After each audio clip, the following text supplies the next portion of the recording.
AI, go your chatbots. I would rather talk to literally nothing than a chatbot. Man, I don't know how you sleep at night.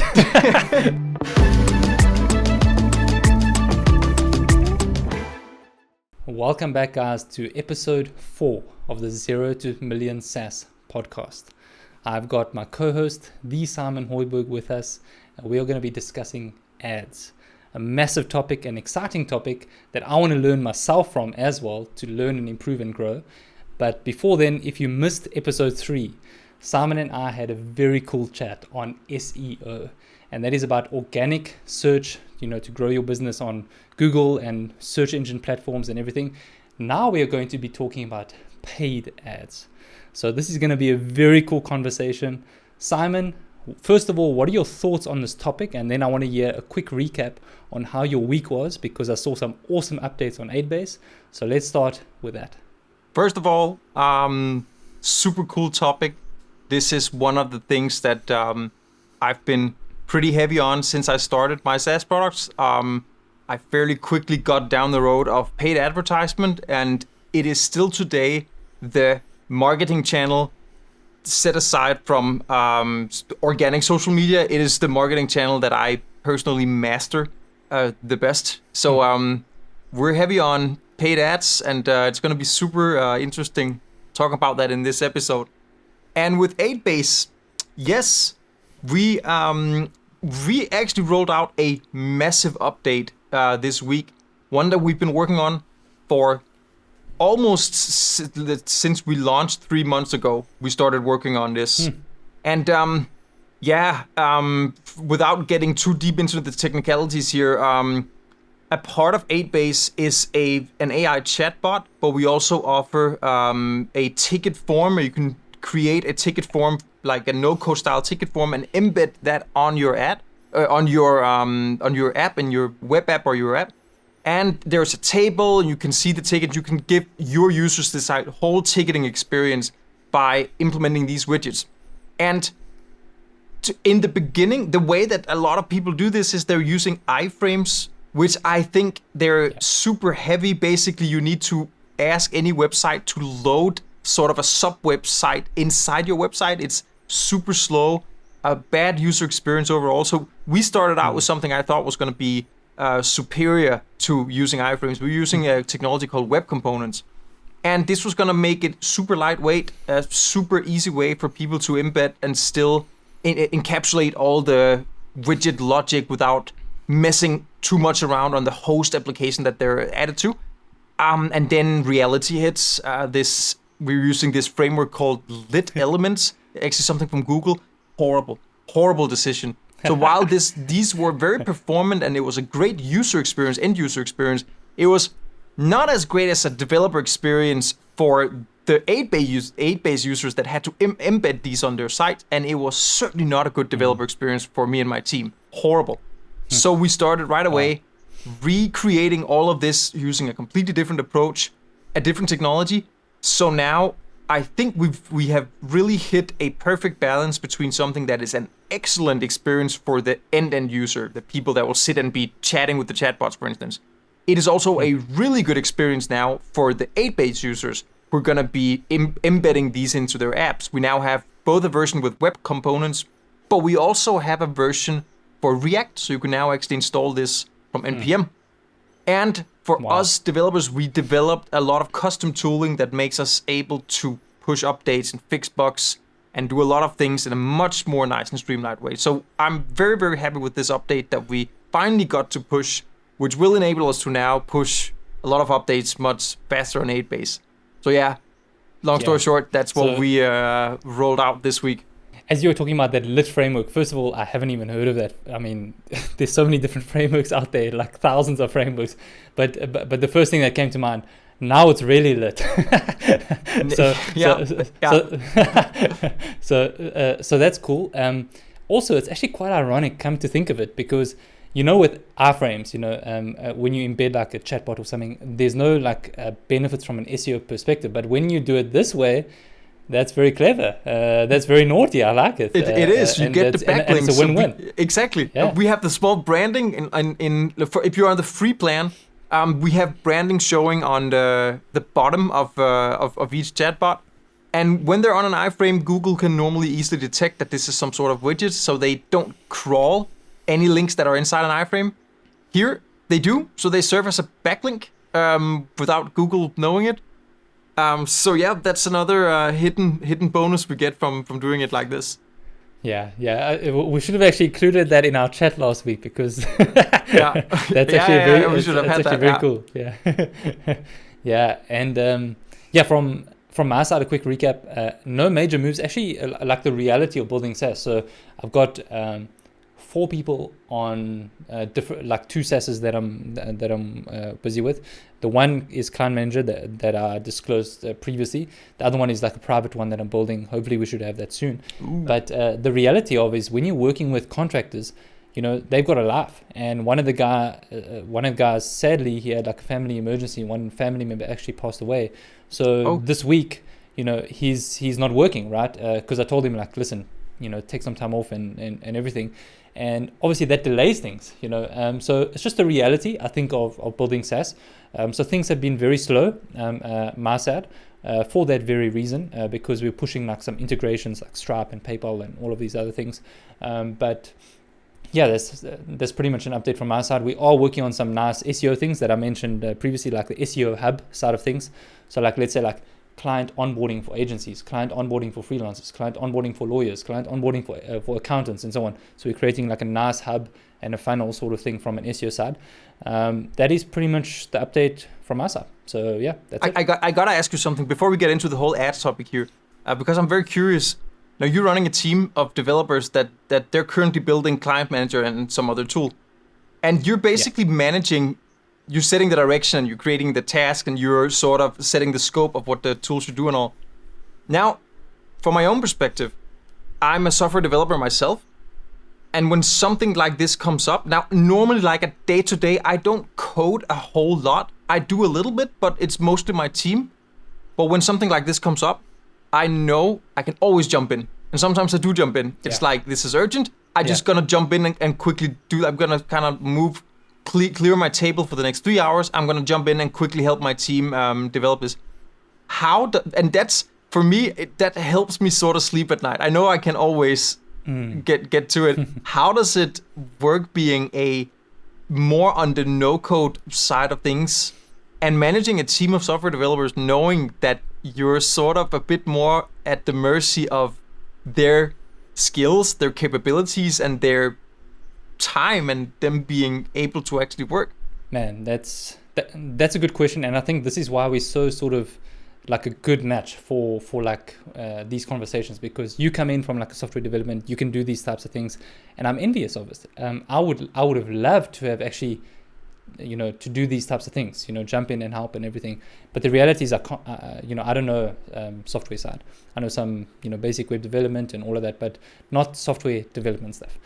And I just have to rely on, paying them, making sure that there's income to pay them, and then making sure that the project, the vision, and sort of like the time, making sure that they're efficient, right? So there's a lot of trust and stuff that goes behind the scenes. I think thankfully now I'm actually in a very good place with the team. Like I can really count on them to really do it, and I think they trust me. Is it perfect? No, but we have to utilize what we have and make the most of what we have, and I think it's working. So it could be better, but we have to make the most of like my experience, my skill set, the resources that I have. I don't have like 100K a month to just blow on hiring like senior software engineers and all of those things. So that also changes. Yeah, exactly. So it's actually quite a nuanced situation, and I think context is so important. I think we sort of going in that direction, and let's see how it goes. And I know many others are in my position. They don't know how to do the software side. They sort of work on other aspects of the business, running the business, not really being in the business. So that's sort of my focus. And I mean, it's not necessarily a bad thing. I know that it does come with some benefits having to be forced to manage, because I know for myself, the bad side of me being able to actually jump in and do some of the things is that sometimes I do it without it really being necessary, because it's like, it's just easier for me to just quickly do it than having to write the task for someone to do it. I know I have it all in my head. Like I know exactly where to pick it up. I could just like open VS Code right now and start coding, and I would probably be done before I've finished describing the task from one of my developers. Or sometimes it's like, oh no, but this is so complex, and like I've built something and they're not in context. I have the whole context in my head. They'll not be able to figure it out easily. It's just easier for me to just do it. And I still fall victim for this sort of like a little bit self-righteous kind of thinking where I think I should be the one doing all these kinds of things. And I've hired them for a reason and to actually help me do these things so I can do other things. So it's just like plain dumb. And often enough, the things, if I do open VS Code and go like, okay, I'm just going to do this, it's not that easy as I just thought I did. I had it all in my head. I can just really quickly. No, then 5 hours later, I'm like still struggling and be like, oh, but I had a whole thing planned for today. Now I'm not going to be doing any of that because I chose to do this stupid. So I would say being in a position where you have to manage and there's no other way around it, I don't think it's necessarily always a bad thing. I think it helps you also get into a flow, like a perfect workflow of communicating clearly, communicating efficiently, making sure there's a process and like pipelines and everything lined up for your developers to be able to work nicely, and not you as the CEO getting you in the way of your employees, so to speak.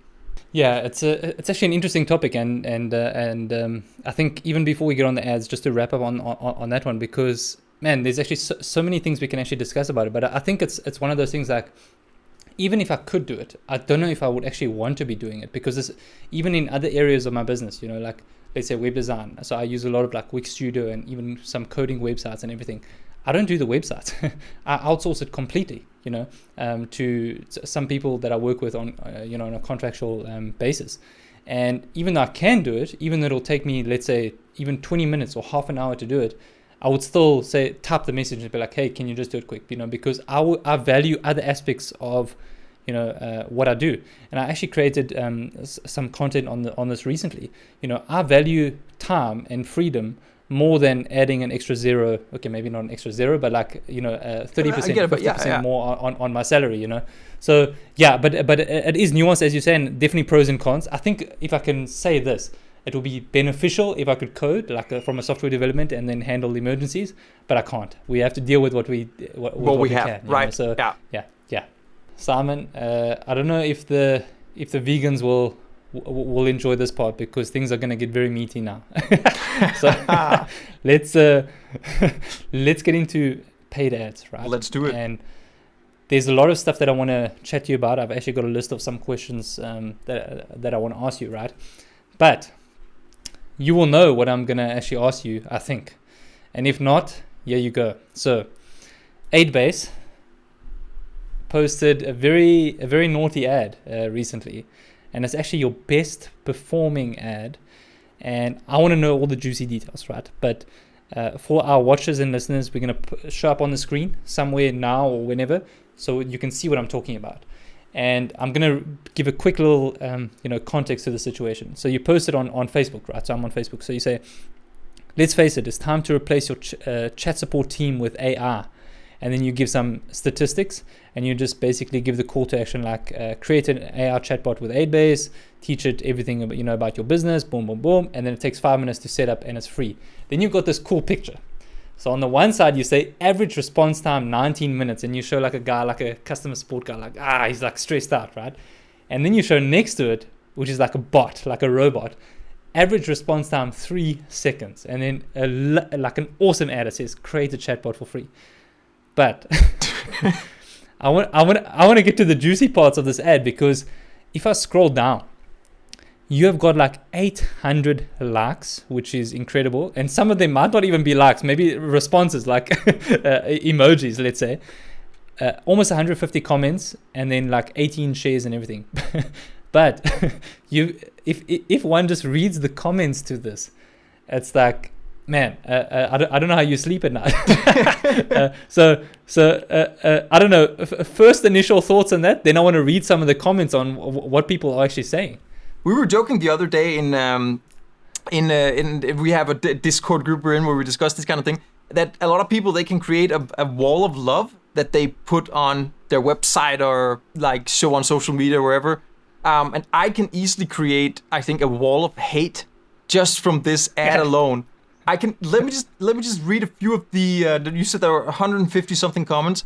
I think 2 of them are positive. The rest are negative. So let me just give you a few, and we might have to beep over a few words here. There's one guy here saying, "Let's face it, no, it isn't, and go f yourself." Then there's another one just posting like 20 poop emojis. F AI. Go f your chatbots. It's time to replace this garbage post with something that really contributes value. Let's face it, there's no f***ing robots. Why does every AI ad on Facebook have an image of a fake robot? I would rather talk to literally nothing than a chatbot. I hate this garbage technology. It's literally just there to waste your time. And this one has 81 likes. Piece of shit company posting a piece of shit ad. Just shut your page down. Your brand is awful and no one wants your stupid shit. And these are just a few of the comments that this particular ad is getting. Yeah. And okay, so a follow up on that. So it's like Richard Branson once said like something along the lines of like any publicity is good publicity. So I'm curious, right? How is this ad actually doing? Like is it actually resulting in like hate mail or actually like decent signups? It's creating a lot of decent signups, and this is the part where this ad stands out, because when you watch this and when you hear these comments, you might be thinking like, why on earth would you keep running this ad? It doesn't seem to do very well. But there's one key thing to keep in mind here. From the 150 something comments that are all like this, there's not a single one saying 8base is a shit product, or 8base is such a garbage tool, it's full of bugs. Don't waste money of this tool, it doesn't do what it promises to do, and so on and so on. They're all bashing AI and the idea that AI is going to take over human jobs. And when you see the ad, how it's composed, that's a very deliberately designed response I'm trying to get with this ad. I'm very much tapping into the emotion of this ad doing exactly that. And there's a few reasons why this works well. The target user that's going to see this ad and who's going to be likely to convert might be a pro AI person. They might like the idea that AI can take over a human's job, especially when it comes to customer support. They might be in a situation where they would like AI to take over their customer support team. So when they go through and look at all these comments, they don't really take that as a particularly negative thing. They just disagree with the overall sentiment that AI is garbage and all. So they might, and it might even have the opposite effect. Like they probably look at all the likes and all the comments and all the upvotes and all the shares and be like, oh, this seems like there's some controversy, some fuss going around this tool. And I can say from what we can track, for every one person that's commenting something negative, there's 5-10 people signing up for our tool. So this ad is performing super well. And when you get a little bit behind the scenes of how Facebook ads work, the reason why this is getting so much traction, why it's performing so well, is when you create an ad on Facebook, what happens behind the scenes is you're going to tell Facebook, I want to show this ad to these people. There's ways you can roughly define who you want to show this ad to. Then Facebook, at any given time, when there's an opportunity to show an ad to someone that falls into the target audience that I'm trying to reach, there might be my ad, and there might be a handful of other ads that all want to show at this, to take this opportunity to show their ad. Facebook is gonna do a small auction behind the scenes. So they're gonna take all of us advertisers and say, who of these guys are willing to bid the highest to actually get to show this ad right here? And there are ways you can control that. When you create an ad, you can set how much you're willing to pay for one view, one impression of this ad. Normally though, you just let Facebook figure this out. So Facebook have some algorithms and they apply some mathematics. They look at your ad and your ad budget and how much one conversion cost for you and all, and they make sort of like a judgment call for you and say like, this is what you should be bidding at the highest. But behind the scenes, an auction is going on every single time an ad is shown to you on Facebook. And here's the kicker. When all ads aren't equal in this auction, Facebook will actually look at all these ads and say, if there are some of these ads that seem to be particularly well performing as a piece of content, Facebook will say, well, we're going to value that ad slightly higher. So if that in this case is my ad, they're going to say, this 8-base ad seems to be getting more engagement, more people stop when they see it, they go to the comments, they want to even if it's angry comments, but they contribute, they comment, they want to comment on someone else's comment, they engage in discussion. Facebook will say, this ad seems to be inherently a good piece of content. We want to give Simon a small reward for making a good piece of content, because by the end of the day, ad or no ad, Facebook want to give viewers a good experience of being on Facebook. They want to show good content, also if it's ads. So now, in this auction, Facebook is going to give me a small discount for saying, because this is such a good piece of content, we're going to let you get away with showing this ad for a slightly lower price. You don't have to go to your max bidding. We're going to get you away a little bit cheaper. Even if someone else of the other advertisers with poor performing ads, they're going to overbid you, we're still going to let you show yours. And that actually means that behind the scenes, after all this has been grinded down, I get away with showing this ad to more people for a much cheaper amount of money. So I use my ad budget much more effectively when this ad is performing well, making Facebook showing it more often to people. So that's why it's desirable from a technical, like mechanical perspective. It's very desirable to have an ad that gets a lot of engagement because Facebook will reward you for that. And on the other end, this just is a perfect ad. It plays on emotions. This actually makes people stop scrolling. It's not just a generic ad. The worst kind of ad you can do are ads that have no emotions at all. I'm not saying that you necessarily should design an ad to kind of piss everyone off, but if you just have, and you see these ads all the time, like some of my competitors, Hootsuite and Buffer, they have these ads. It's just like, Hootsuite, try it for 30 days, like sign up today, and then a logo of Hootsuite and maybe a social media. And it's just like, that's, no one's gonna stop scrolling for that. That's just, we all learned by watching ad for the last 20 years on the internet. We just scroll on if it doesn't do anything. So the reason why this is doing good is just because it's playing on your emotions. It makes people stop. It spikes a reaction, gets people to engage, and people are going to see this, and some people are going to click this ad and actually convert. But again, you don't have to be doing, this is what's known as a rage bait. So you put something out there that is designed to spike rage. Yes, that's what it's called. And yes, that is what this type of ad is designed to do. It's designed to get exactly these kinds of comments. It's very deliberate. And I love that you gave us like a deep dive, like a masterclass on this ad. And I think it just shows, the wealth of your knowledge and experience here. But what is actually cool about this is working now, but it's all because of cumulative efforts and knowledge and experience over the years, right? So I want to sort of circle back on that and see how we can apply that knowledge and sort of break it down from a strategic point of view for myself. I'm being selfish, and also for our watchers and our listeners, right? Absolutely. So I want to start sort of at like a basic level, right? So let's start with the simple question, right? Paid ads. Is it something that I myself, as a bootstrapped SaaS founder, business owner, whatever, indie creator, whatever we want to call ourselves, should do? And we as a whole, should we actually do paid ads? And my answer to that would be 100% yes. It is a very, very effective marketing channel for promoting bootstrapped and indie products. 100%. I think that there's a big misconception when you see a lot of ads, when you're exposed to a lot of ads. This goes both for Facebook ads and the type of ads I just mentioned just before, but it also shows a lot on YouTube. When you see video ads on YouTube, the video ads that you often get to see are from companies that have some very, very big ad budgets, and they make sure to push these ads a whole lot. And these ads are often ads that would do probably better on a television. It's a television commercial. but not necessarily doing that well on YouTube. But we still think and we still look at these ads and go, wow, this is a huge production. This must have cost hundreds of thousands of dollars to just produce this ad. If this is what it takes for me to show a video ad on YouTube.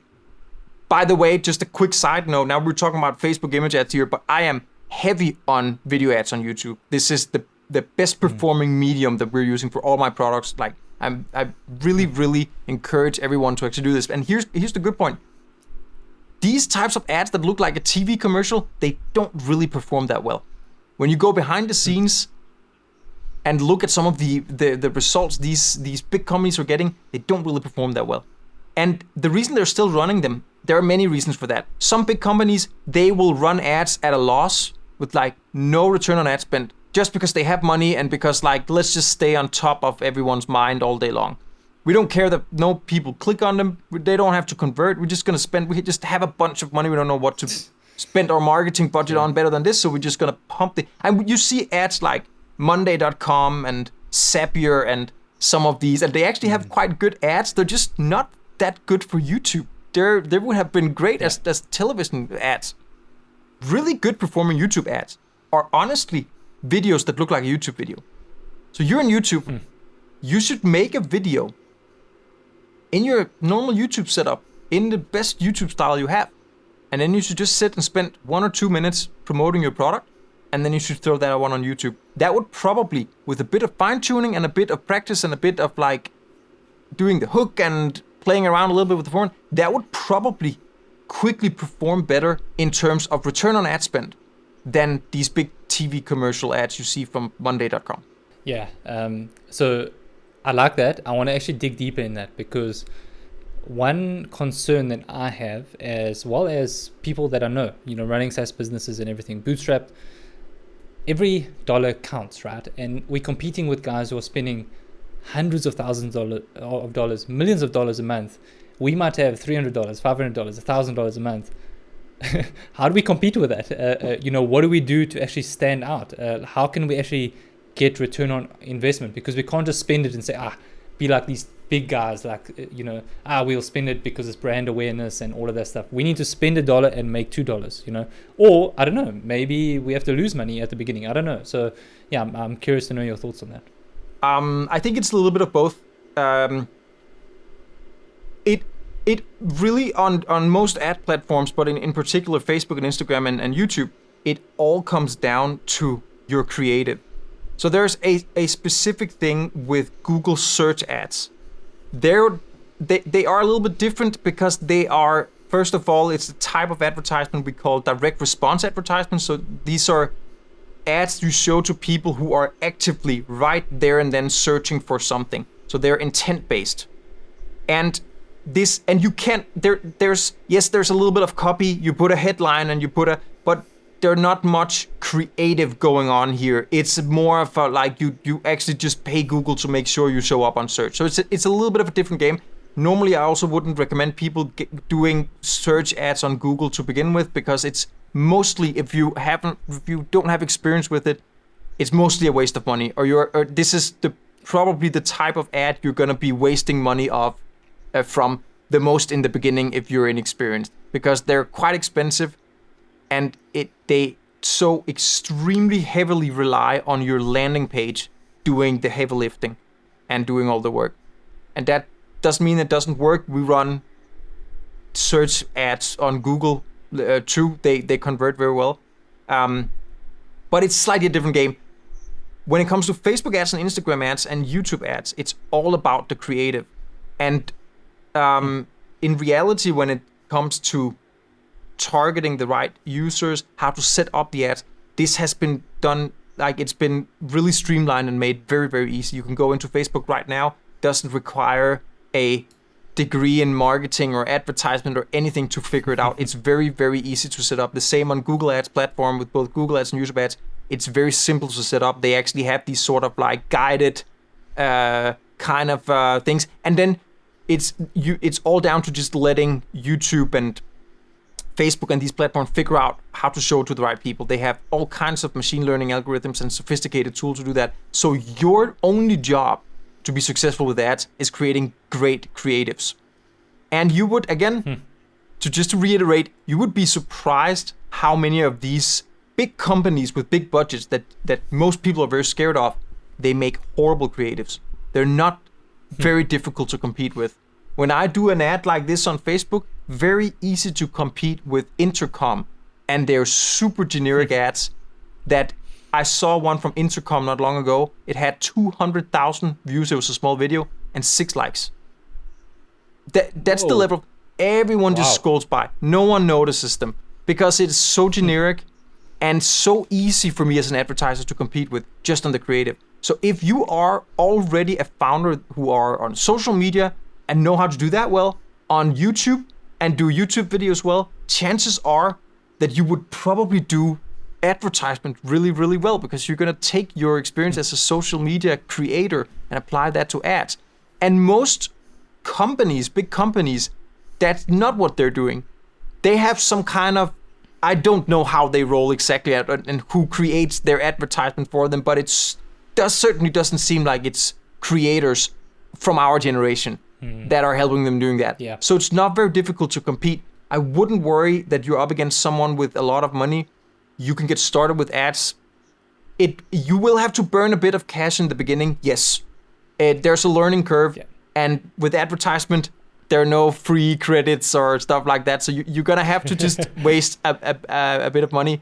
And now I'm gonna say something that's a bit scary, because that's also me that's a little bit more risk willing. But I think I spent more than $20,000 on ads for FeedHive before they started converting, and it was yeah. And for some people that listen to this, it's like, oh, am I gonna spend $20,000 just to see if ads is gonna work for me? No, you don't have to. I was being very aggressive with this and wanted to scale ads prematurely because like I was very inexperienced, and as soon as I saw like 5 conversions, it's like, oh, I have a winning creative, this is going to be brilliant. Scale. And then as soon as you start scaling, all kinds of stuff will go on and you'll be, oh, no, not so much. So that's a great way to waste a lot of money really fast. Don't be like me. You can very much learn this with a small budget, nice and slowly, and then just test and iterate a whole lot. And it sounds like it's gonna be me talking a lot in this episode. Now you had SEO in the last one, and now I can see I'm getting down a whole tangent here. But because I want to hear your experience too. Like I know that you started running exactly Google ads, search ads. And how was your experience? How's your experience been so far running this type of advertisement? Yeah. So first of all, I'm gonna nail you down in this one. You're gonna be talking a lot more because this is such an important topic. But just to circle back on the previous point that you made, I think it's actually so important. Like your unfair advantage. What can you use, or what do you know that you can take advantage of as like a starting point? And man, I love how you just sort of expanded, on the details there. But to answer your question about Google search ads, yes. So I've started small. And actually, there is a nice thing about Google Ads. If you create a new account, and I think if you spend like $500, I might be wrong, I think it's around $500, Google will match it and give you a $500 coupon. So that's a good starting point, for Google Ads. So I'm still experimenting. I think I've spent less than $1,500 total, and I'm just sort of bidding on like targeted terms like client onboarding, client management, and those types of things. I'm not doing like general terms. It must be specific, like phrase or exact search, terms. So it's very early on to, I would say, give like reports on that. But I do want to actually ask you, and it's actually a selfish question. I'm going to put you on the spot here. So I think you highlighted pricing. I think you highlighted the platforms, how it essentially works. I think you highlighted like effective ads and like how to stand out in the big competitors and everything. But let me put you on the spot, right? So client manager, I am going to start with ads. Think of me as a complete noob, but I might have some things where I might have a little bit of an unfair advantage, right? Let's say like an average person, that can do. But I might have, let's say, I'm trying to think realistically somewhat, right? So let's say I've only got less than $1,000 a month to spend on ads. What would you suggest that I do for my business? And in a bigger scheme of things, where I'm trying to go with this is, yes, it's for myself, but also how it can be applied to our watchers and our listeners. Great question. So here's what I would do. For, let's say, you don't even have to spend $1,000. You can spend $100, maybe $200 a month. And for that, you're going to be running a small number of ads, but without the anticipation that they're going to convert a lot of new users. You're going to be using them to do testing and testing your creative, because this is actually where it always starts. And it still starts that way. Whenever I roll out a new ad creative, I always put it in a specific campaign that is a test campaign. So they go through this testing phase. And then I am on Facebook and also on Google and YouTube, all of these ad platforms, they have the ability to take different pieces of images and combine them with different pieces of text. And then they're going to show them in different combinations. You can do this on a small budget, and then you can collect data. Not necessarily, if you do get some sign-ups from this, that's great, of course. But what you want to see is which combination of text and images seem to resonate best with users. And then once you've done that, you can run one ad for $10 a day. You can do that for 4 or 5 days maybe. And then you're going to look at the numbers that you're going to get, which caption, which description, and which image, if it's on Facebook, seem to resonate the best with people. Then you're going to take those combinations and you're going to do a new test round on top of that. And you can do this for, say, 2 to 3 months. And once you've found what we call a winning creative, instead of going and putting this creative to scale, because that will require a bit more cash, you can simply repeat this whole process all over. Do this for 3 months straight until you have see this as a game that you're paying a little bit of money for, until you have quite a good sort of subtle, intuitive sort of feeling of like, this is going to perform well. And after these 3 months, you might sit back with 3 or 4 winning combinations that are just killing it. And now if you get the money to start slowly scaling your ad budget up, and then you can start seeing if these ads are going to actually give results. I can say as a quick side note, the ad we ran just before this 8-base ad we showed earlier was actually a more sort of generic ad. It was a bit of a different concept and more like showing a little bit of like more trying to appeal to some of all the freedom that the founder can get from using AI for support. However, what I noticed is that when we did exactly this testing round, was that there was one piece in the caption that said, it's time to replace your live chat support team with AI. And this sentence, compared to all the other sentences, even though the image didn't really match that, but this one sentence started spiking these sort of angry emojis and people commenting, replace. And that's where I thought, it seems like there's something here. So I just took that sentence and say, okay, replace, why don't we try to make an image that plays on this emotion? It seems like this one sentence sort of gets people fired up. So I went into Midjourney. That image of the guy sitting and being all burned out, that's an image created by Midjourney. So there are no stock footage here even. So I just went into Midjourney, create a man with headphones that looks very tired and looks down, drag that into Figma, create a robot with headphones that looks happy, into Figma, split by split view, put the text, and then I now have an image to sort of emphasize that emotion. Then I put that together with the text and did a few more tweaks, a few more testing rounds, and after we did this for 3 rounds or so, then we ended up with this ad creative, killing it. And that's really the approach you can do. And that's how I would say you should get started. I would say everyone who wants to get started with this should do exactly this. If you happen to be a YouTuber, this is specific for you, Kyle, because I know you're already having a YouTube channel and you're doing good on YouTube. I would highly suggest trying out some video ads on YouTube as well. If you're not a YouTuber and you don't know how to do video, I wouldn't start with video ads on YouTube.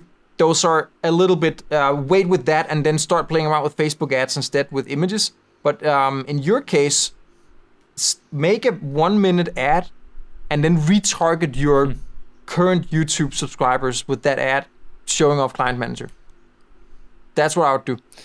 Ooh, things are getting naughty now. Okay. Yeah, we did say at the beginning it's going to be a meaty episode, you know. Yep. Yeah, wow. I mean, there's there's so much there, but I just want to highlight one thing, and I love that you mentioned this, because you're not coming in with the assumption that this is the winning ad. Here's the blueprint. Do it. Like these gurus. Buy my ad course. It's $1,000. This works. And I love that, because that is the mark of a true exceptional marketer. Which you are. And it's about testing, right? You come up with certain hypotheses, certain theories, certain ideas. You've got different ads.